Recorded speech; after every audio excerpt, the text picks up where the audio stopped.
full. We commanding the block. Burgundy and gold got the city on lock. Hustling plays, ain't no need to pretend. DC reppin' strong and we fight to the end. Command is moving, no breaks, no pause. Hands in the dirt, respecting the call. KDot and the myth, dissect the grind. District divided with a city in mind. Trying to dance why, don't miss a bit. And you gotta spread the word, so shit is shit. KDot. Welcome, everyone, to District Divided, a DC sports podcast. More specifically, a Washington Commanders podcast. I am Amit. That is KDot. And this episode, jam-packed. It is primarily the preview against the Minnesota Vikings. Will Jayden return is the big question. We're going to break that down. Offense versus defense, defense versus offense, both sides of it. Give our predictions at the very end. We begin this episode with the All-22 review featuring KDot against the Denver Broncos. And we also touch on Hard Knocks, our thoughts on episode 1 real quick. Now, this has time codes. I mean, the title of this says it's a preview episode. So if you're just like, hey, I'm only interested in preview, that's fine. But do stick around for this all 22. It's going to be a banger. And so before we begin this episode, including the comment mailbag, if you please like the video, subscribe to the channel, hit the notification bell, comment as you always do. And KDot. Number one, completely unnecessary for the all 22 is going to suck this week. Okay, guys? Skip around all you fuck you want to. But yeah, you should listen to the entire of this art, this audio art, and also the fact that we're art that transcends because we also help. We're your therapist. We're your family. We're everything. And then because of all those things, not only should you listen to the entire episode, you gotta share this shit. Guys, share it. You gotta share it. Share this shit. And without further ado, we begin the episode with the All 22 review featuring our very own KDot. It's the All-22 review on District Divided. Bitches!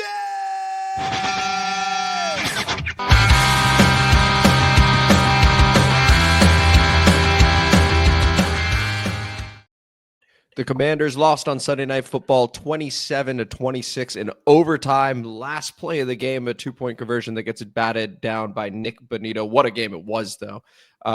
I think a lot of the fans came away very proud of the team's effort. Some people felt they deserved a win. Others were like, I didn't deserve shit. But we are going to get into it now because KDot has analyzed this game with not 50, not 60, but 70. Oh, you know what? 71 screens because it was overtime to break this all down for us. So KDot, over to you, beginning with our offense. What went well? What didn't? The floor is yours. 2 screens. Tesla full self-driving. That's pretty cool. Kind of worked out. Thanks, Elon, bitch. All right, all 22. Let's run through this shit. I don't want to spend all day on this. Look, everybody saw the game. Great game. Lots of fun. But I still think from the aftermath of it, like if you were to just isolate the way that Amit looked last episode, you thought somebody was threatening his life, or there was this depression after the game.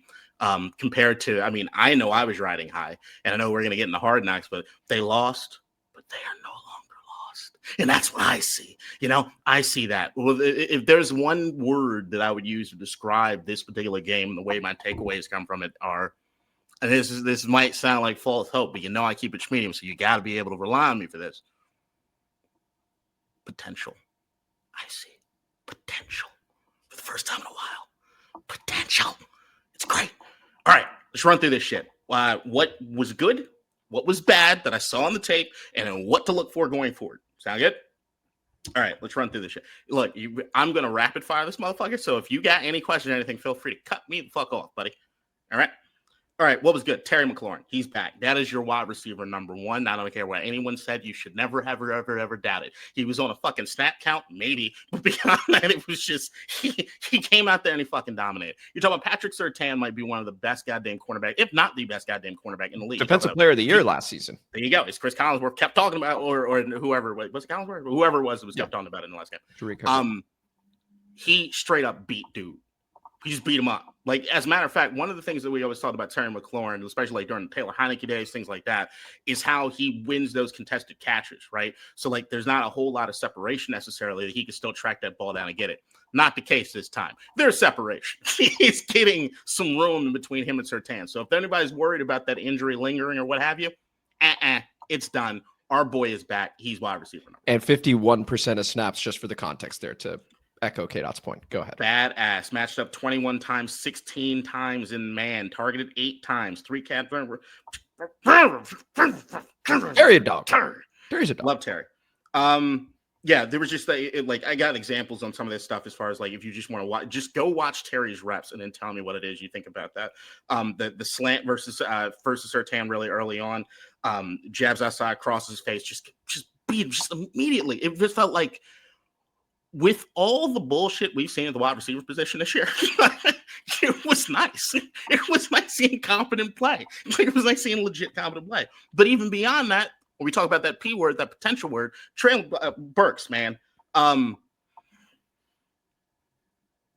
We got some guys. Do you feel good about that? Like I do. By the way, this is the healthiest. And if Jayden plays, just a quick sneak preview, this is the healthiest team he's been around all season, right? He's going to have Debo. It sounds like he's going to have Noah Brown. He's going to have Terry. He's going to have Traylon, and he's going to have his healthy offensive line for the first time all season. So yeah, absolutely, KDot. Yeah, the wide receiver room itself is the thing that we kept going back to in the sense of like maybe this is something we were going to feel good about going into this season as far as like Luke McCaffrey making his strides and what's going on with Jalen Lane. I'll actually also say as far as from a Jalen Lane standpoint, kind of the way that I talked about Luke McCaffrey last year in the sense of like, hey, guys, you guys aren't noticing there's something here. There's something here. Lane is there. Lane's getting to that point. Dude is, I mean, there were multiple times vertically in this game, he just beat everybody. And Mariota just didn't need, or sorry, Mariota. He just didn't either see him or one just was underthrown, like he had him. Like Lane was beating dudes. Riley Moss, he beat him. He beat Riley Moss like more than once, especially also on that 4th and 6. He had this, like, he was mossing Moss all goddamn game. Like Lane, like if they were able to connect, or if Jayden Daniels has got that arm, gets back in the mix, Lane looks like somebody that they're going to start taking some shots to.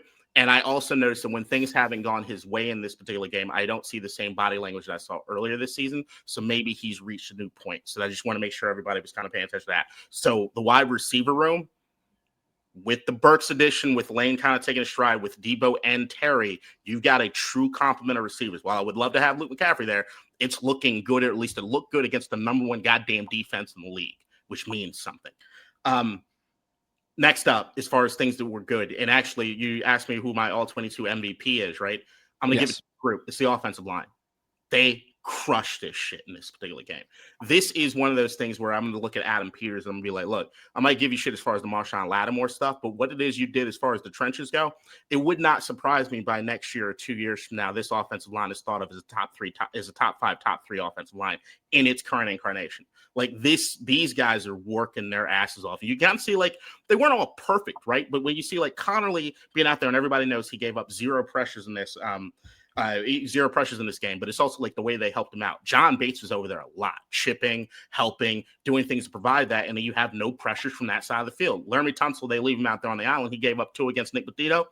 I take that. So, like, at the end of the day, some stuff as far as the inside, you can see some technique things that we're going over the course of the game. But overall, the offensive line right now, holy shit, are these boys playing? And you look at that matchup as far as that versus Denver, it thought to be that Denver was probably going to have themselves a day. They weren't able to.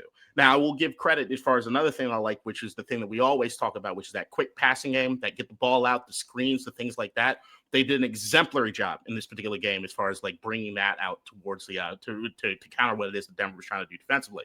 But it doesn't, as much as the quick game worked, as much as you might have some of the screen stuff work, as much as you might have Mariota was for the most part clean, it all starts with the offensive line. Nothing gets done without the offensive line. If I could, Kate, I mean, you're actually the one that dove into the all-22, and I recognize John Bates was helping him a lot, which makes sense. He's a rookie.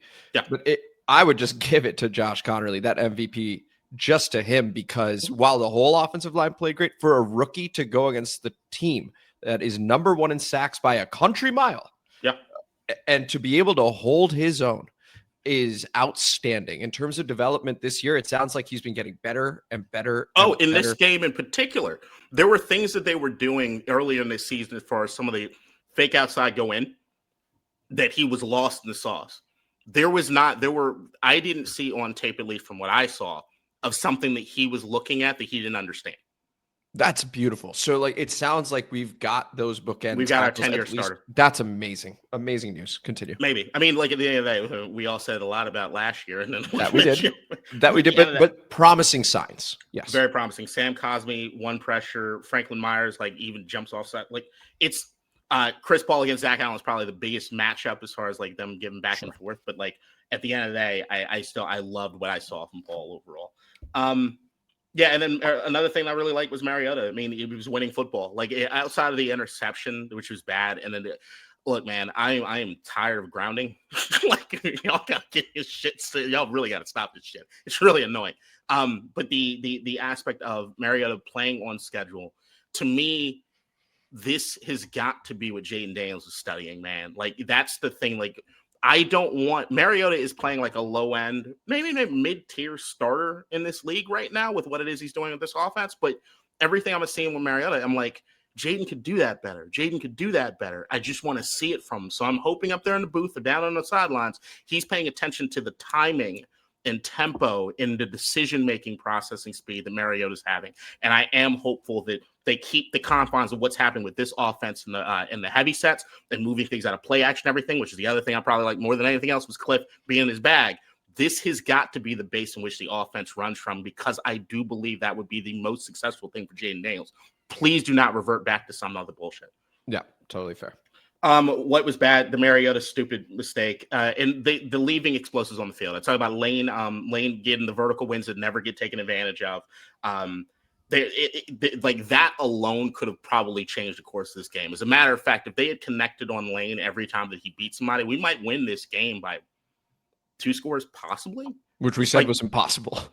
Yeah, I mean, I doubt, like, once the game flow, I'm sure Denver would have scored too, but I'm saying that, like, they left points out there on the field if they had just connected on the Jalen Lane thing. And I understand if you're looking at what Lane has done over the course of the season, maybe you kind of throw him out of your brain as far as, like, an option. But right now, what I'm saying, this is a dude that needs to get fed.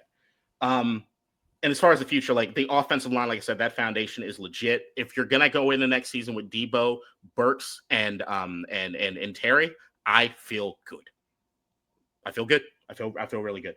And Mariota, like, look, he's reaching a point where I want to make him a commander for life, but he's actually doing a really good job that he might get himself a payday this offseason. I wouldn't fault it. And I do think that if you're really looking at what it is he's doing around the league, everybody, you should pay this man.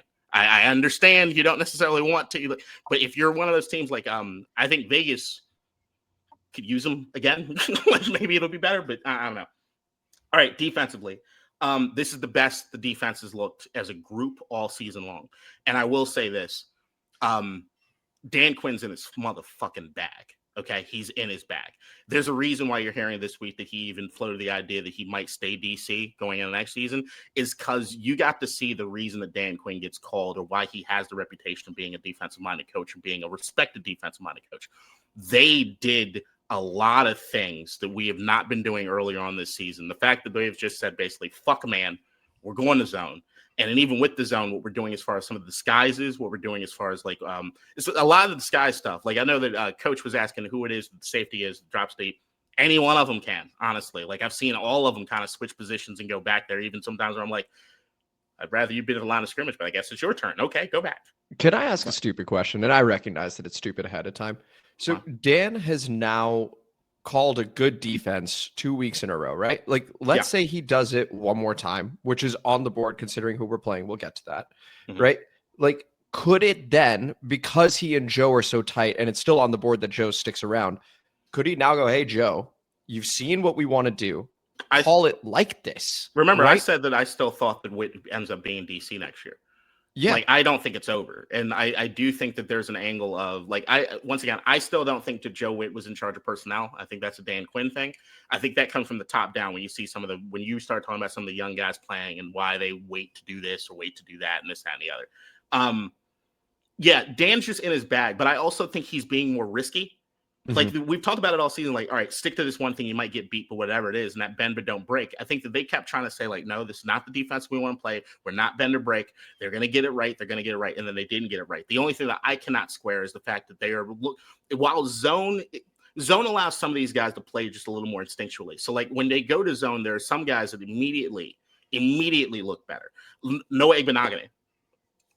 the physicality and stuff that he plays with, and the fact that he could just play a little more loose in where it is that he's going to be with the zone, you just see a different sort of, they play with more confidence in zone. I don't know why that is, but that's just the case.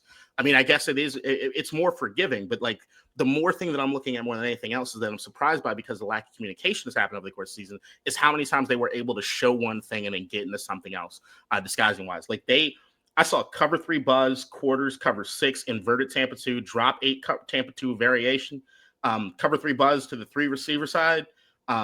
Then they showed the cover 3 buzz again with the Bobby Wagner interception, because they showed something beforehand, then they switched over to something else. Not only did they switch over to something else, they flipped the field. Like, there was some shit happening on defense. So I was like, this is like Brian Flores. Like, what the fuck is going on with this? Like, who is this? What is this team?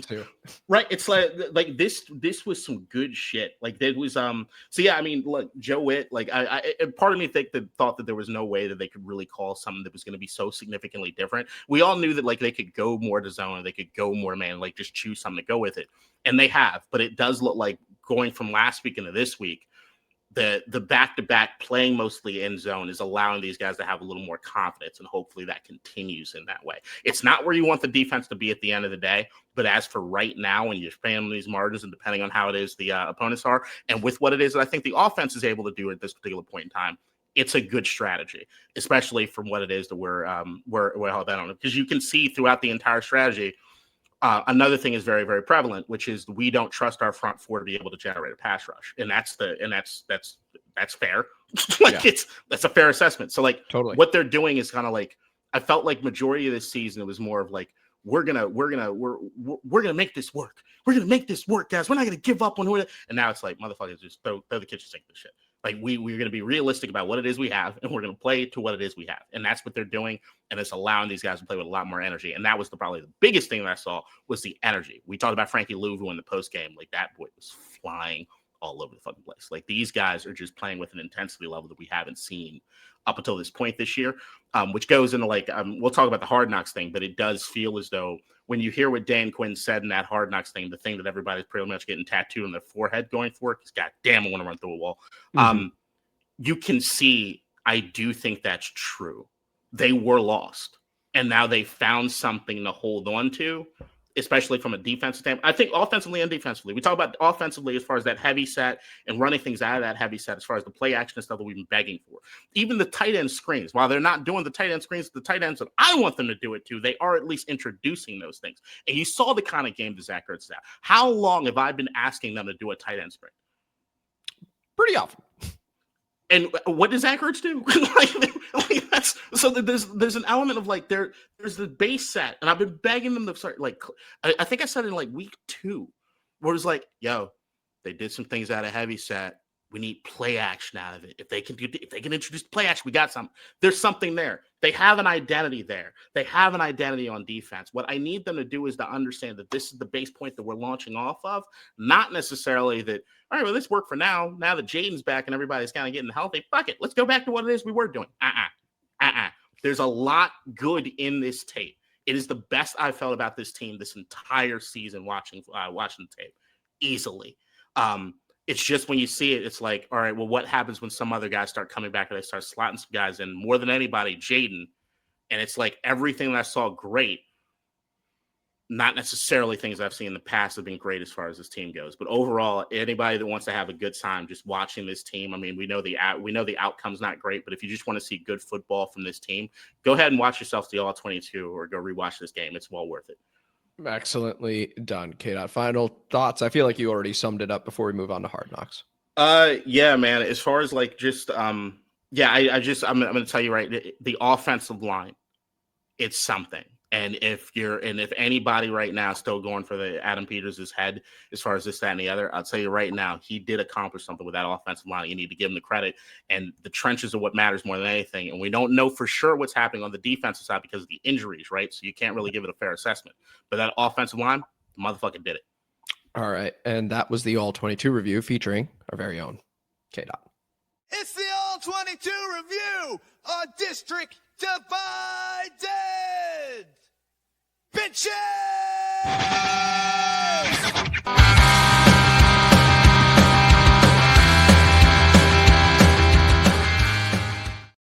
On to Hard Knocks we go. The NFC East is the division featured on Hard Knocks this season, and it came out Tuesday night, 9 p.m. And Kedar and I both watched it. We just wanted to give our quick thoughts on it before we go to the preview.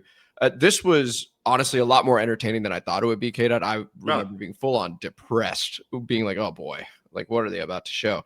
But this episode in particular was great because it was more centered around the Broncos game, which based on your all 22 review, right, was like a good game for us, just not the result. And the post-game speech was excellent. Your thoughts on the episode, KDot? It starts with the post-game speech, man. Not lost anymore ends up being, this feels like the rallying cry that allows us to make it to the playoffs. Anybody want to buy that? It felt like an awakening for the team in this particular game. And you could sense it. Like we've been saying all season long that something just looks off, right? Like it just doesn't look like they don't have the confidence. They don't have anything. And they hear that like in the locker room, they're saying what we saw. Like in the sense of like, dude, it's like, all right, I'm not taking crazy pills. We're all on the same page. Something's off right now. And it feels as though they might have rectified it. And you can see that like they're there and it seems like they believe, and we're starting to see that swag that they had from last year, regardless of whatever the outcome is from a playoff standpoint. This is good shit going forward. So like that to me is where that thing is that like, from a hope standpoint, when I got Mr. X that calls me this morning asking if I want to put 20 units on the money line. Yeah, after I watch Hard Knocks, I kind of want to. We got to kind of get back down to reality. But overall, man, this was dope. I love that we didn't look like assholes or jackasses, because usually anytime the camera's around, you get DeAndre Hopkins fucking one of us up with some shit. Like, it's cool. Also, I will just say, just overall, I don't like seeing what's happening with the Eagles or the Cowboys, and I don't like them making them human. For me, I'd rather just keep that distance. Also, Nick Sirianni, motherfucker, you're not going to end up as some goddamn quotable. Not everything you say is fucking profound, you piece of shit. Oh, like, you didn't like the Do Epic Shit nameplate?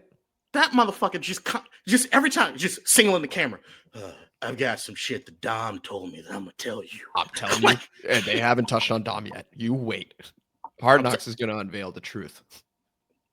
Dom's railing Nick Sirianni in his office. Whatever the truth is. Also, Jalen Hurts, like, I got a lot to say about Jalen Hurts from a personal standpoint that I respect the shit out of, dude, when you see the way he's moving, like, behind the scenes and stuff. But that being said, go fuck yourself. And that goatee is stupid. So just to echo what you said, KDot, that post-game speech was absolutely fantastic. It echoed exactly what the fan base felt after that game. Yeah. Like X was a more positive space, Blue Sky more positive space, where you were just like, hey, I know we lost the game. Podcast wasn't. What'd you say? No. I said they deserved to win, just to be clear. I thought they played so well. But then we got into what didn't go well, and then we got in a fight. That's all that happened. Deserve ain't got nothing to do with it. We lost, but we're not lost anymore. Gave me goosebumps listening to that, because I was just like, I was ready to run through a wall. That was great. And the other thing that he said that didn't get as much attention because we lost, we're not lost anymore, was such a good line, was capturing that competitive dog again. Right. Where yeah, I think this is true for all of us, right? You'll go through moments in life where you're complacent or you're sort of asleep at the wheel, and time can pass. And then all of a sudden you wake up, and capturing that competitive dog can be difficult in those spots. So when you do, it's real. So it resonated with me when Dan Quinn said that. And I was like, he's 100% right. All of a sudden I did see fight. All of a sudden I did see effort. I did see a team that was trying to hunt a W, right? And that felt great to see. And then to hit it, hit the hammer with the nail at the very end, or the nail with the hammer with the "we're lost, but we're not lost anymore" line. I was like, oh, they're back. They're back. The rest of this season, we're going to fight. And I'm so confident of that. And I'm very excited to see what we do this coming Sunday. Well, I'm trying to keep everything pretty positive. Yeah. Just thought out just to keep it medium again. This is the thing. Thank you, Bo Nix, and the training wheels offense of the Denver Broncos. It did make things simple. I'm telling you. It did make things a little simple. I actually, I don't know what Sean Payton's overall goal is going forward as far as, what he's managing as far as the Bo Nix thing, but he's got to kind of unleash him a little bit more. But I guess because of the way the defense is playing, you just kind of want to keep it close. But, yeah, there were some times where it was there's some times in the Denver offense where I'm like, push the ball down the field, assholes. Go. Go do it. And they just wouldn't do it. That's where Sean gets the most credit, by the way. just getting a guy like Bo Nix to stay controlled is crazy. Like, well done. Well done. Agreed. But those are the thoughts, at least on the Commanders. The Cowboys, I'm excited to see episode 2, where they just lost to Detroit. But it was the Cowboys. Looks like the Eagles are in a funk, but we'll see what happens on Monday night. And the Giants, fun story. Would have been more fun if Cam Scatterboot were playing also, but unfortunately didn't get that. Any other thoughts here before we move to our preview? Jackson Dart is becoming my least favorite player in the league. Easily. Did you see the leather jacket that he showed up to the game? That motherfucker knows what he's doing, and I love it. He's just fully embracing his villain, and I dig it like a motherfucker. He just don't give a fuck. Then also the video was going viral, like him on John Gruden's quarterback camp. Like, yeah, I know I need to do a little bit better. And then this week in the press conference, fuck that. That's how I play. I ain't stopping the way I play. This is what I'm doing. As a guy that plays soccer, I was like, fuck you, but also I get it. Like, it was like, you know, it's a dope line. I'm digging it. Also, Cowboys, like, I'm hearing a lot of fans talk about this at this particular point in time, but I gotta remind you, and last night I did not like what I saw. It's not time yet, guys. Like, we need to be rooting for Dallas to start winning some of these games and start challenging for the division, because it is always so much sweeter for them to lose in the playoffs than to feel as though they have no chance. It feels Christmas. Like George Pickens is the canary in the coal mine as far as what's happening from last night. You just catch that shit. Like, anyway. He stopped trying. Yeah. I know that was the knock on him in Pittsburgh. Richard Sherman went the fuck off. Oh, I didn't even see that. Okay. Oh, yeah. Oh yeah, oh yeah. Makes sense. Yeah, makes but sense. It was good, and yeah, fuck the Eagles. Fuck the Eagles. All right, and with that, we now switch over to the preview against KDot's one of 2 side piece teams, the Minnesota Vikings. Let's get through this shit, man. He's going to know a whole lot about this team. Where we go to Minnesota. We're 3-9, they're 4-8. And as always, we set the context for this game in the form of the injury report, beginning with ours, as we always do. Thank you, KDot.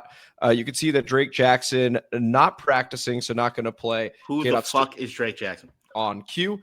I'm telling you, this guy could be a player, but he is activated off of IR with Darnell Savage requesting a release because he's like, hey, come on. I mean, if Will Harris is back and now I'm not playing. You don't know who George Fant is? Nah. I don't know a Fant. Couple snaps. Yeah, he's one of the tackles. He's played a few snaps for us, my guy. And then Bobby Wagner not trending in the right direction with the DNPs over there. So we'll see if he ends up playing. Opportunity for Jordan McGee, regardless if Bobby's even limited in that game and he's active. Stop lying. You know you're happy about that. I'm not. I didn't say that. I did not say that. Noah Brown looks like he's going to be good to go for this game. Jayden Daniels, obviously the biggest name here, a full participant after being limited, still needs to be cleared for contact. So until that happens, it is Marcus Mariota, but it could still be Jayden. And then Javon Kinlaw, Frankie, Tyler Ott, full participants. Tyler Ott, nice to have him back because some of those snaps, shout out Tress Way one more time. He did a good job handling some of those snaps in that game against Denver. So it'll be nice to have Tyler back. Let's look at the Minnesota Vikings over here at KDot, which is a much, much longer list. Now, the biggest name over there, JJ McCarthy, full participant, has been cleared from the concussion protocol. He is in line to start for the Minnesota Vikings. You got Darrisaw, who goes from full to suddenly not practicing with the knee injury. Jonathan Grenard, another big name on there, along with Aaron Jones, both limited. Jonathan Allen, shout out, was resting, full participant, and Harrison Smith, a legend over there, but on the older side at this point. The big names we've already mentioned. So with that, let's go ahead and talk about our offense featuring, we'll see if Jayden gets cleared. He's going to be the starter. Otherwise, it is going to be Marcus Mariota once again against this Vikings defense that is blitz heavy and by a country mile. KDot, on this side of the ball, what are you hoping goes well? What are you looking to exploit? And then, what are you worried about? Worried about everything. This defense. Like, look, you got 2 teams that are on skids, right? We're both on major losing streaks. One is predominantly because their offense has become completely non-existent, and while their defense is actually starting to come on. Right, like you look at like Dallas Turner, I think has like 4 sacks in the last 3 games. Like there are guys that are starting to like get their shit right and Brian Flores is always going to bring the fucking pain there. So like they clearly are just missing something out on offense, right? But for our angle is like we finally had back-to-back games where we looked decent in certain aspects of things, but we're still losing games, right? Like that. So at the end of the day, what gives? So you're talking about Brian Flores. Breaking news. Commanders head coach Dan Quinn confirmed Jayden Daniels will start Sunday versus the Minnesota Vikings. Back to you. Fuck it. Let's get to it then. I feel more confident in us winning if Marcus Mariota is starting. Period. Jayden Daniels provides a much higher ceiling that I'd like to see. I just haven't seen it outside of like maybe one half of football against the Chargers this season. And the reason I say that is like, all right, Brian Flores, 49.6% blitz rate on opposing dropbacks. Number one in the NFL. Not even fucking close. Not close, right? What he does when it comes to bringing that blitz, you have no idea where it's coming from. Corners, safeties, linebackers, this, that, and the other. They are going to bring the pain. They love you will never know what they're running pre-snap compared to what it is they're going to do post-snap. They are just doing it just to fuck with you, period. That's just what they do. Now, we simulated pressure, simulate stunts, all sorts of stuff. They just throw the kitchen sink at you. Now, when it comes to a team that likes to blitz like that, there are opportunities if you got just enough time or you design or have plays in which you can get rid of the football. You look at the Denver Broncos last week, that's another team that generates a lot of pressure. And what we were able to do, stymie all of it, right? And actually do whatever it is we wanted to do offensively. So how do you go about that? When they're blitzing, you know what side they're coming to blitz on. You make sure that in that vacated space, you got guys that are going to be able to get the ball quickly. That's your Debo Samuel. That's your Terry McLaurin with that slant. Those are things like that. Attack the side that they're getting that blitz from. But you got to boom bap it, right? You got to get rid of the fucking football because the guys are coming. If you hold on the ball too goddamn long, what's that? You're going to get hit. You're going to get sacked. Things are not going to go your way. So you got to have that game plan. A lot of stuff that we saw even last week as far as some of the screen game. You know what works really nice on a blitz is when you get a tight end that chips, goes out there for a screen and got nothing but daylight because the entire second level's in the backfield. That's some good shit. That's some shit that we should be able to live by. Marcus Mariota's done an amazing job against the blitz. I think I have the stats right here if I can pull this shit out. But I mean, the thing with it, here we go. This season, Marcus Mariota versus blitz, 68.1% completion percentage. He's top 10 in the league. Jayden Daniels, by comparison, 47.3% completion record. It's the lowest in the league. Jayden Daniels was top 3 last year against the blitz. Unreal last season against the blitz. He's the worst in the league this season. So it goes to that stuff that I've been saying all season. What Jayden Daniels am I getting? If it's the Jayden Daniels I've seen this year with what it is that Brian Flores is going to bring, it feels like the worst possible recipe as far as from a Jayden Daniels standpoint. But then if I'm going to throw him a bone in this particular game, right, you got your full complement. I just gave credit to an offensive line that just signed with the best defense in the league, right? There are going to be opportunities here in this particular game. Even though the rushing attack was not necessarily everything I wanted it to be last week, they did they did what they needed to do to keep people honest, but it wasn't necessarily like we weren't moving the ball the way that we want to move the ball necessarily around the football. You still got to kind of stick with that. But right here, it's blitz beaters. That's the game. You're going to want Minnesota to back up. You're going to want Minnesota all season long dictates to offenses what it is that they're going to do. You have to flip the script. And I'm sorry, but this team and the way they're constructed on offense and what it is we can do in the short game and when we have playmakers that can move the ball when you give it to them, we are designed to beat this. That's what you saw last week. We're specifically designed to beat this. Jayden's got to step the fuck up. Cliff's got to stay in his bag that we've seen the last couple weeks. Because if we start diverging away from what worked these last 2 weeks, what the fuck? Why? Like, it works. Everybody needs to get on that page, not anything else that we were doing. That's the thing that works. Yeah. I am so glad Jayden Daniels is back for this game. And the reason I'm glad he's back for this game is because this is the exact test I think he needs, right? If he's not playing well against the blitz, our postseason hopes are effectively done. It's not zero, but it's damn near, right? So it is about learning. It is about developing. It is about making sure that we can get on the same page and solve different problems on the field. Yep. I love this, right? Can he respond? He's been watching Marcus Mariota now for a while, and Marcus has run the offense really, really well. but Jayden's ceiling is much, much higher. Can he get back to last season? I was wondering, because you had mentioned, KDot, that the defense for Minnesota Vikings has come on of late, right? In the past 4 weeks. Andrew Van Ginkel came back at that exact time. Does help. And in the last 4 weeks, they've gone against Lamar Jackson, who threw 1 touchdown, no picks. Caleb Williams, no touchdowns, no picks. Jordan Love, no touchdowns, no picks. Sam Darnold, no touchdowns, no picks. These guys were all held under 100 on their passer rating. In fact, they were all held under 90, right? So the Minnesota Vikings defense is good. And on the subject of Andrew Van Ginkel, watch out if you're running a wide receiver screen, because he is the best in the business at diagnosing it and housing it. He will catch it.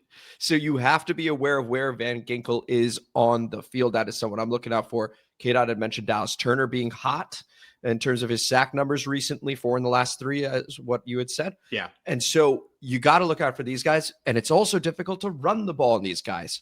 Running backs are averaging under 4 yards a carry. Quarterbacks do have opportunities to run, which I know is scary because it's Jayden and he's just coming back. But if he's cleared for contact, he's been practicing fully. As far as I'm concerned, in terms of development, it is all systems go. I'm allowing him to run, right? Like it is, if that space is there. Thank you, KDot. A step further, he has to if you're trying to win this game. So he needs to pick his spots, go down, or just like, so it's either slide or run to the sideline, whatever it may be. But those are easy, small yardage that you can pick up to make it second and manageable, to make it third and manageable, and keep it moving. Boom bap is the theme of this game. Can we see it again?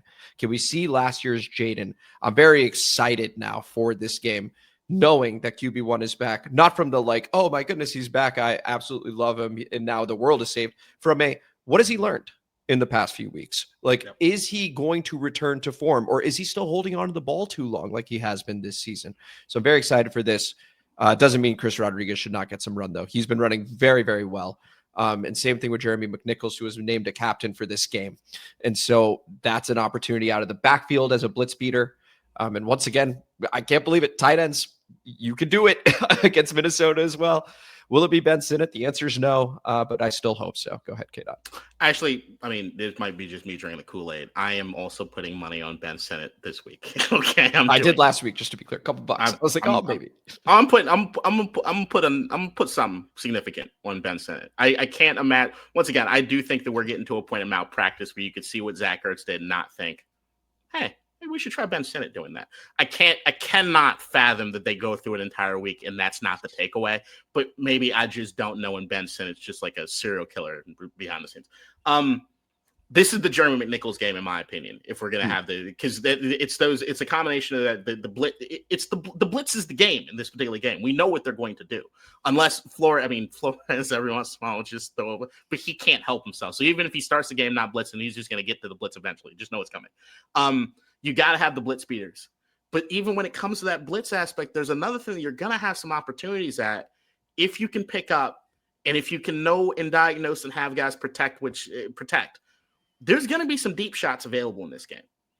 They commit a lot to the blitz, and they're expecting they're going to get there before you have an opportunity to throw. But this is where it comes down to quarterback, tight ends, O-line, running backs. Get on the same fucking page as far as your responsibilities in the pass pro pickup. You have to. They're going to be bringing stuff from a lot of different places. You don't want to see what we've seen at certain points this year, which is the running back standing in space, not touched a goddamn soul. And then the offensive line miscommunicating. Somebody's a free runner that gets a beeline to the quarterback. You can't do this in this game. You've got to attack what it is they're doing from a blitz standpoint. And what we've seen the last 2 weeks have been that is perfect. And those opportunities that you said as far as Jayden from a running standpoint, when they blitz, if they are able to get beyond you, you know what that means? You have an entire second level of nothing but space for Jayden Daniels to run. And Jayden, that does not mean when you see daylight, you need the fucking end zone. Go down. Correct. If you're close to first down, you go down. I do not need 150 yards rushing in this game. What I need is not 3rd and 8. Yeah. That's it. No, very well said. And I also, I said that there are opportunities against the Vikings defense to just swing it to a running back. I also have to give them credit. They have not allowed more than 25 yards to a running back in the air. So it's when I say opportunity, it is 3 or 4 of short yardage, because it is about 6-7 yards The per running backs are on blitz pickup. Yeah, typically, right? But if there is that opportunity, it can be a huge chunk, and Cliff is creative enough to be able to make that happen. So just a thought there. Any final thoughts on this side of the ball before we flip over to what a lot of You're people going are to live looking in this forward to? jumbo set, guys. And as much as we do have the wide receivers coming back, do not forget that we're probably having the most success that we've seen this season by using our tight ends. Yes. That does not go away. Cliff, stay in your bag. It really just means be consistent with what you've been doing with Marcus. Do the same thing. That's it. Don't suddenly go 5 wide like we did. You remember that? We started the game against the LA Chargers 5 wide, QB draw. It was like just sort of proving a point. Don't do that. Like, please don't do that. Anyway. The video that dropped a few weeks or a month back, I forget dude's name, that talked about running the football, specifically about like the Seattle Seahawks offense. Do you know how? Yeah. I watch that every once in a while just First in the off, background. it's genius. That guy is a fabulous content creator. That's one. And two, it made so much sense watching it. I was like, oh, we're going to get railed. I mean, it's just, I go down to, it happens all the time. Offensive coordinators especially, y'all get too fucking clever, man. Just stick to what the fuck works. And run the football works. You just got to do it. Don't get cute in this game. With that, let's go ahead and flip the script because we're going against a Vikings offense that has not looked good this season against a Commanders defense that is starting to play a bit better. Now, obviously, I would love to chime in over here, but I think the people want to hear from KDot on this side of the ball. JJ McCarthy having an unreal season. Your thoughts on this? You. Unreal season in being that I think all of the stats you can look at JJ McCarthy can only be compared to 2 players historically. Jamarcus Russell and Josh Rosen. Okay, that's not a good list.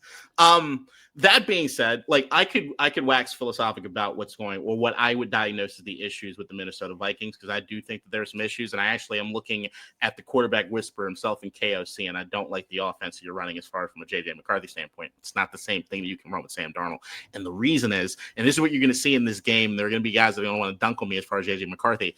Look, JJ's not a bad decision guy. He makes pretty good decisions. He knows where the football is supposed to go. The problem with JJ, he doesn't have the physicality to deliver the football where it needs to be at the same clip. So, like, when you see Marcus Mariota, like, layer a football, when you see Jayden Daniels with, like, that perfect touch, beeline flat is what's happening. We said this in the preview. Like, he doesn't know. Even Chris Cooley said it during the draft preview. Like, it's one speed. Touch. Yeah, it's is zing. But the thing that you start realizing is, like, sometimes the hardest part as far as playing quarterback is decision making. He's got that down. That's a good thing. It's just he literally does not have the same. Like, if I were to line, you remember, like, they used to do the Pro Bowl games. Yeah. He'd be in last place in almost every one of those categories. Okay. But that's, to me, is like, when you look at Minnesota and I see JJ coming back, I look at KOC and I'm saying, what are you going to do offensively as far as what the plan of attack is? Part of me thinks that he just continues doing what they have been doing, which caused your guy Brosmer to have one of the worst games ever. People thinking, like, how worse can it get beyond JJ McCarthy? It got even more terrible. But this is not a team that should be relying on throwing the football the same clip in which they are throwing the football. JJ McCarthy is supposed to be the guy that gets you out of some third down situations. They're supposed to be able to convert on the ground of some things. They're supposed to be like your fourth quarter comeback king. But this is not the guy who the offense is supposed to run through. Correct. Which, if you look at anything I've said draft-wise, has always been the thing I've said as far as JJ McCarthy. I'm actually about to. Yeah, I mean, obviously, I want to tease you so badly for it, but my analysis on this side of the ball begins with that running game. Yes. Aaron Jones and Jordan Mason, when they play together, oftentimes one of them's going off. Yeah. I don't know which one, but one of them is, and that allows the offense to hum. In games where you've been able to stop them, which is like 1 or 2, or Aaron Jones has been out, it's been a nightmare for them, right? So, like, that is what you're looking to do. Javon Kinlaw, Deron Payne, Bobby Wagner, if he plays, or like when he's playing, Jordan McGee, Frank, like, these are the guys that need to step up to force a second and long, to force a third and long, because then when we look at JJ, he hasn't had a passer rating over 100. Yep. He's turned the ball over in every game, multiple times in all the losses. And funnily enough, in games they've won, which 2, he's only turned it over once. So kind of weird. Like he has turned it over, but if he limits it to 1, they're all right because the defense is pretty good. But it gives you an opportunity to be able to force multiple turnovers against this type of quarterback right now in his career, right? So like that's what you want to be able to do. Stop the run and then see if JJ beats you, fine. Hats off to him. And it's a great win for him. Right. But if not, right, then you can another get right game opportunity for the Commanders defense that is continuing to improve on this side of the ball, KDot. Like it is a good opportunity. Like all I see is that KOC has been trying to he's been trying to do things they did at Michigan to some degree to try to make JJ more comfortable, but it's not what works. So like, yeah, man, everything is entirely too slow developing. You know what they're going to do is they want to pound the rock with you and then they're just doing it just enough to get the play action to kind of work so they can start taking some shots and start taking the crossers. So like that's the game plan that they want to get into. And then when they finally get into that position, you have a quarterback that can't deliver, right? So like that's what ends up being that catch-22 sort of situation they're in. Now I say this, if it's the Washington defense that showed up outside of these last 2 weeks over the course of the majority of this season, then yeah, this is your JJ McCarthy get right game. Because I mean, at the end of the day, regardless of whatever it is we say about JJ McCarthy, regardless of whatever we say about Jordan Mason and Aaron Jones, which overall over the course of the season might have been kind of disappointing. Like Aaron Jones is getting old, whatever. Yeah. Offensive line issues, depending on health, this, that, and the other. There is still something that you have to make sure that you take into consideration. They have Justin Jefferson, Jordan Addison, and TJ Hawkinson. The weapons are nice. Are dogs, right? So, like, at the end of the day, any one of those guys, and the one that I'm really going to hone in on more than anybody else, like, of course, Jordan Addison, Justin Jefferson, if the ball's going to get delivered to them and you're going to die. It's just what happens. Like, they're just that good. But the guy to watch out for in this game is TJ Hawkinson, especially when we're looking at what's going on as far as the Bobby Wagner piece. I've told you guys, as far as from Will Harris standpoint, the one thing that I am worried about as far as from a tight end coverage standpoint, Jordan McGee and some of these other guys, while they might have the physicality to stay with some of these guys, they make a lot of stupid mistakes. And that is going to allow a lot of TJ Hawkinson to eat. And I tell you right now, while JJ might not be able to deliver bombs to Justin Jefferson, might not be able to deliver bombs to Jordan Addison, he sure as hell can deliver a 7-yard pass to TJ Hawkinson that can turn to 15 yards. TJ Hawkinson, absolutely, because we're particularly weak against tight ends. And if Bobby's out, like from a communication standpoint, who's handling that? Like that's going to be interesting. And just to shoot JJ McCarthy a little bit of bail, right? The defenses he's gone against have not necessarily been easy. So early on, it was Chicago on the road. He ends up showing that fourth quarter resolve, plays well. Atlanta, no, it didn't go well. But then after that, here are the games he's played. Detroit, where he actually had a nice day, right? 2 touchdowns, a pick, and a win on the road. And then it's Baltimore. Not early season Baltimore, later season Baltimore that's looked quite good on defense. Chicago, again, at this point now leading the NFL in turnovers, and the Green Bay Packers, right? So, like, if I'm a Vikings optimist and I'm looking at this matchup, I'm going, okay, finally he's playing against a defense that he can do something against, right? So, like, it's not off the board that he can have a very nice day, maybe his best day as a pro against our defense. So we still need to test him, but I want to see what he does. I'm very curious about this matchup.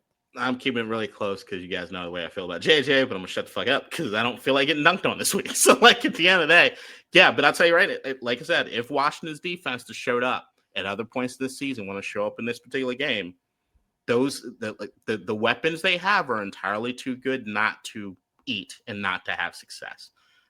The idea of Justin Jefferson looking at his numbers over the course of the last 2 weeks, he's pissed.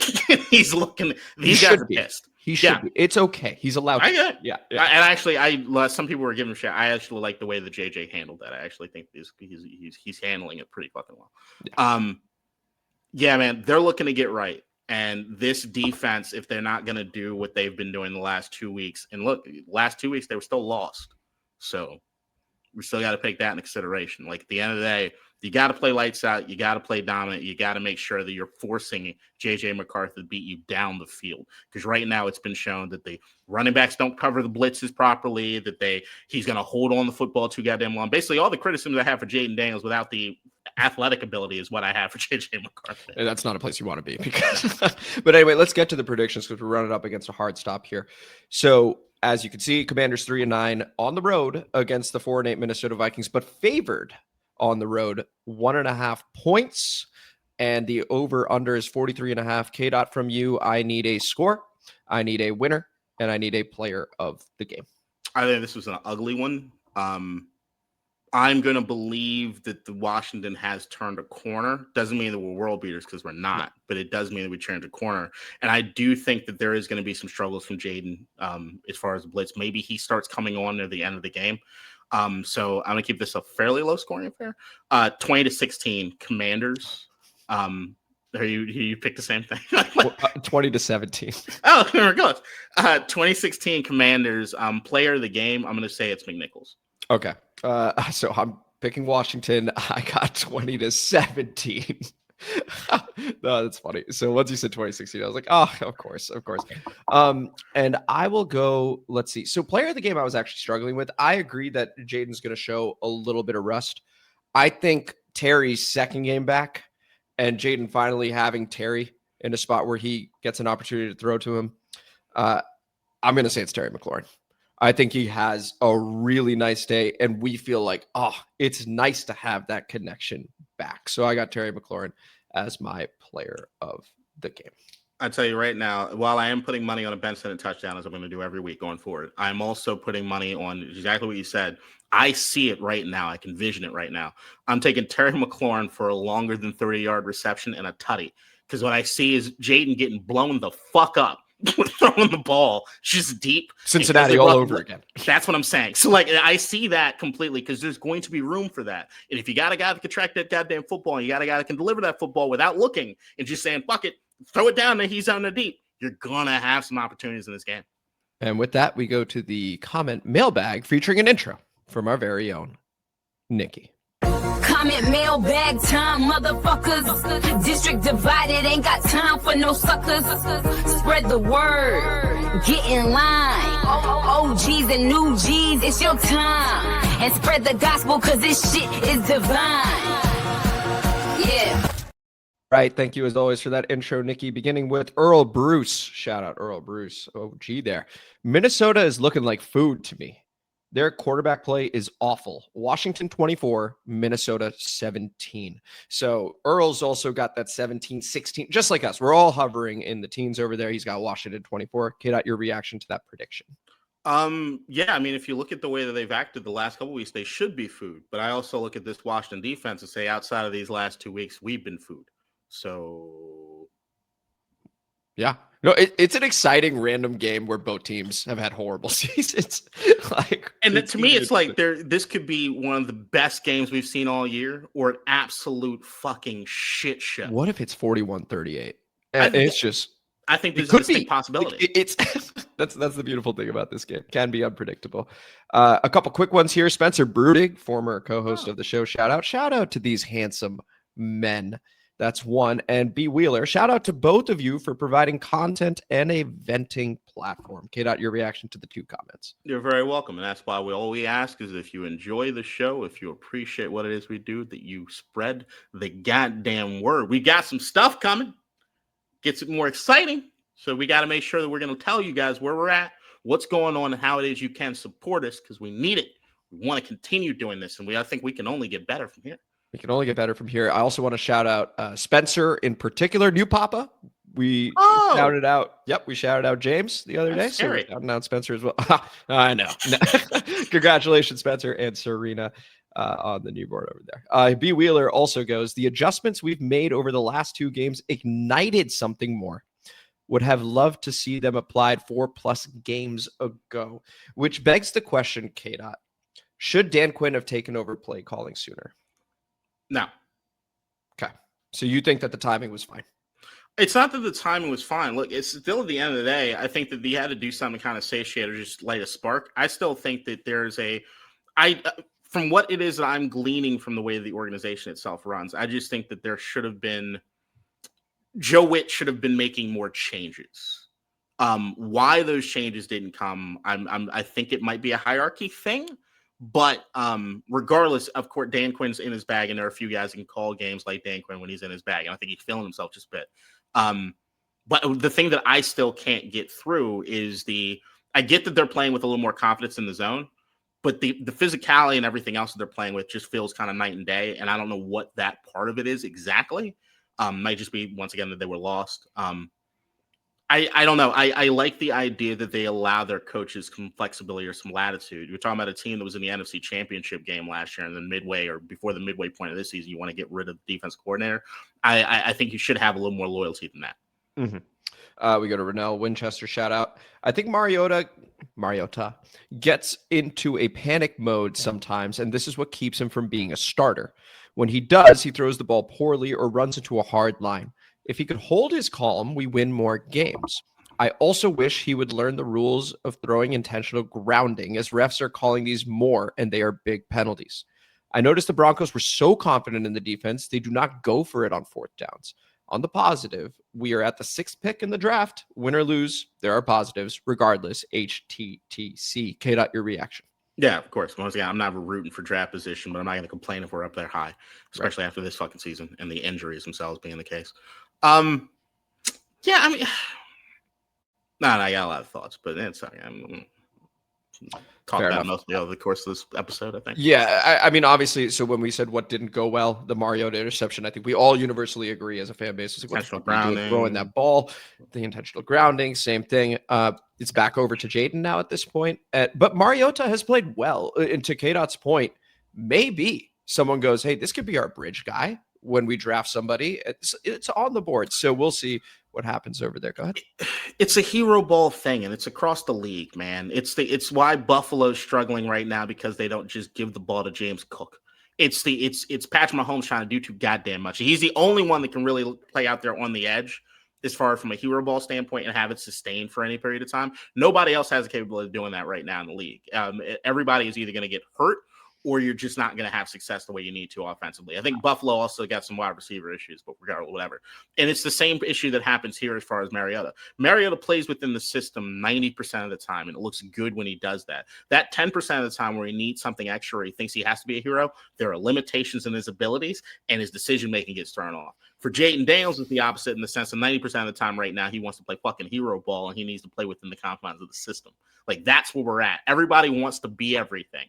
And it's just going back to Bill Belichick way before UNC, do your job. Way before UNC. And also, the other thing about Jayden that can be a bit puzzling is he's playing hero ball, but also we were one of the most efficient red zone offenses in the NFL last season. And it was Jayden throwing, right? It wasn't just running in. Like, it was Jayden throwing. So it's not like we're one of those teams where, okay, we need hero ball because we struggle in the red zone. No, we got a guy that sees it quickly and is able to deliver in the red zone. That is very hard to find. He's one of them. So we'll see what he does. It's a combination of Cliff, not necessarily. Once again, the offense has changed. It looks different when Jayden's out there. This heavy set stuff that we're doing as far as running some of the play action stuff, as far as the quick game, they haven't been doing that with Jayden. So I blame all of them. That they're all responsible for kind of putting Jayden in this hero ball mentality that he doesn't need to be in. This All 22 is going to be a banger coming up. James Ferguson, shout out, goes, I tried to convert him to be a Commanders fan in reference to the Cowboys fan that he brought to Northwest Stadium. KDot, your reaction? I take solace in the fact that you didn't get any sleep that night. Also, James, you gave me a lot of shit. You gave me a lot of shit at the very beginning of the season about the Raiders at 3 wins. I think we're getting close, bud. You got one more, but you got to find it on the schedule for me. And then we go that's for you too, KDot. Fucking side piece. Fuck you. I got the order right. This is just, I was like, all right, I'm going to take my not so subtle things over here. Then Nathan Perry concludes the comment mailbag with an intriguing one here because we know some thoughts from my co-host. My cowboy loving in-laws tried telling me that we should bench Daniels and start Mariota. They were dead serious. I left the house. I'm looking forward to Daniels getting healthy and getting more reps. Here's hoping we have more enjoyable games this season. We haven't had many this season. Shout out to Nathan Perry and Ref the District. As always, we will continue to do that until they come back because they shortly will. KDot, your reaction. Marcus Mariota has won one game this year. No, like at the end of the day, I might be all about the fact that I'm seeing things with Marcus Mariota that I would like to against see. The Raiders. Yeah, fuck you. God damn it. You know what? Just for that, they should beat the shit out of Minnesota, right?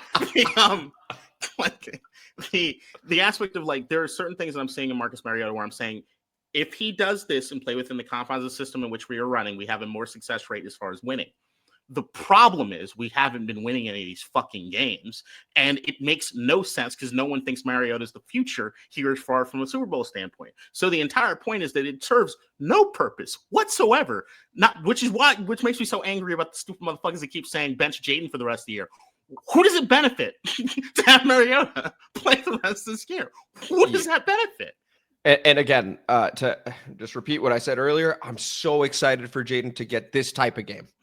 Just to see how do you respond to the blitz, because it's not gone well. Like, this is what we need to see, so that we have the offseason to be able to go, okay, this is what went well in 2024, 2025. This is what didn't.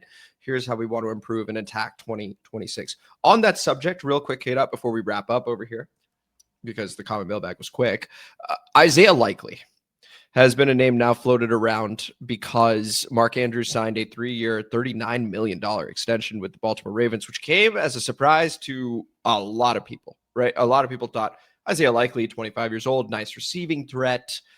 Surely he's going to be the one that makes this money. And a franchise tag is either 14 or 16 million. The Ravens don't necessarily, it wouldn't be prudent. They have the cap space to do it, but not much to franchise Isaiah Likely. Would you take Isaiah Likely over here is one question. And then two, I'm going to follow it up with what I think would actually happen. Go ahead. Yes, but also if I'm Baltimore, I would pay. So okay, you would still pay. You know how I feel about tight ends. So yes. like the end of the day, like if somebody comes to me and said from a value standpoint, you look at that cap number compared to like a wide receiver. Mm-hmm. You look at the percentage of cap space I can spend getting 2 top flight wide receivers compared to 2 top flight tight ends. I take the tight ends any day of the week. Right now, because of the way the salary cap is going, if you're a tight end worth a damn, you're getting robbed. and it's sort of what's happening, right? Like, it's one of those same way that you had some of the running backs that wanted to hold out if they were doing receiving out of the backfield and running the football. You got tight ends that could be good offensive linemen and can also be a fucking receiver. They should be getting paid like that. They're not. So there is some bang for your buck that you can get if you've got some good guys in those positions. So here's why I don't think it's going to happen. Although I would like it to. Just to be clear, if Isaiah Likely's available totally. And he's like, hey, I want to come to Washington, I'm like, yo, I will get mad at Adam I'm Peters still if he doesn't do it. That if that ends up happening and I did not get to see Ben Sinnott catch more than 2 more footballs for the rest of the season. And you won't. So like, here's what's going on in terms of cap space for next season. Just want to quickly touch on this. The Jets are number 1. Okay. And I think that they would easily be interested in Isaiah Likely. Then it's the Tennessee Titans, who Cam Ward, be nice to have a tight end over there. I think I could see them being interested. Then it's the Las Vegas Raiders. They won't be. They got Mayer. They got Brock Bowers, so don't worry about them. LA Chargers are next, and they do have some Baltimore ties. And so I am curious to see. That seems like the most likely that's the one landing spot for Isaiah Likely. It helps Justin Herbert out as well. He hasn't had a tight end like him before. Then it's us. So when people are like, oh, Isaiah Likely, it's right up the road. It's easy. We got cap space. Always put it into context. Yes, we have cap space, but what about the people above us? And would they be interested in him? Because if the answer is yes, you lose the bidding war. It only takes 1. There might be 3. So I just don't see it happening for us. So I just wanted to say that as well. What's up? New England would be another place. New England would be another place as well. They're middle of the pack in their cap space at, top 10th. But I think you're probably right.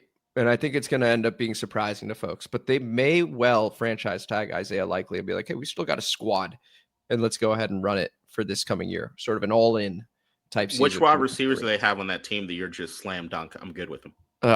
None slam dunk. Zay, yeah. I'm slam dunk. I'm not even sure. I'm not even sure Zay's a slam dunk at this point. I'm slam dunk on Zay. I just don't think they have a complementary receiver that allows him to play the way that he needs to play. So like, that's my thing with the wide receiver room. So a lot of times you just get a bunch of guys to do the same fucking thing. And that doesn't do anything. So, like, they've been looking for somebody to take the top off, whether it be Hollywood or Rashad or anybody. I just don't think that if there's one team that does not know how to do anything from a wide receiver standpoint, for the most part, historically, it's Baltimore. So, final prediction is Baltimore keeps Isaiah Likely. If not, then I would say the Los Angeles Chargers make the most sense. With you. And if for whatever reason they decide not to, and the Jets and Titans aren't offering too much, please sign this man. I think it would be awesome for this offense. Agreed. And so this was the show. This was District Divided, a DC sports podcast, more specifically a Washington Commanders podcast. Thank you guys so much for listening to a jam-packed episode, which featured the All-22 review, which KDot crushed as always against the Denver Broncos. Quick touch on Hard Knocks episode 1. We will continue to talk about Hard Knocks as it continues. And then the preview and predictions against the Minnesota Vikings this Sunday. Oh, game's at 1 p.m. Never mentioned that, but that should be obvious considering the team's records and where the game is. I'm Amit. That's KDot. If you enjoyed the episode, please like the video, subscribe to the channel, hit the notification bell, comment as you always do, and KDot. Leave JJ McCarthy alone. The shit is shit. I think I was good about it. I think you were actually. I expected to be upset.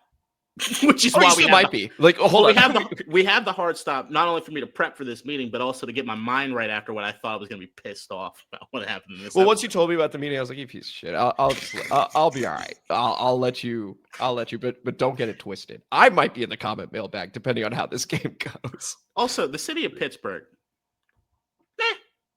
I think it's underrated. I need to go. I'm going out a little bit like tonight and tomorrow, but like as of right now, it's like, all right. I mean, I've been up here. It's like I like the food. This reminds me, we haven't done an after the pod in a while. No, we haven't. And by that I mean like maybe a year. It's been a while, so maybe we should do one of those. But anyway, take it easy, guys. Enjoy the game, and we will see you. It won't be live unless my game gets canceled. We'll talk about that, KDot. Otherwise, Monday morning. So until then, take it easy. Bye, everybody. In DC, we're just hoping that you listen.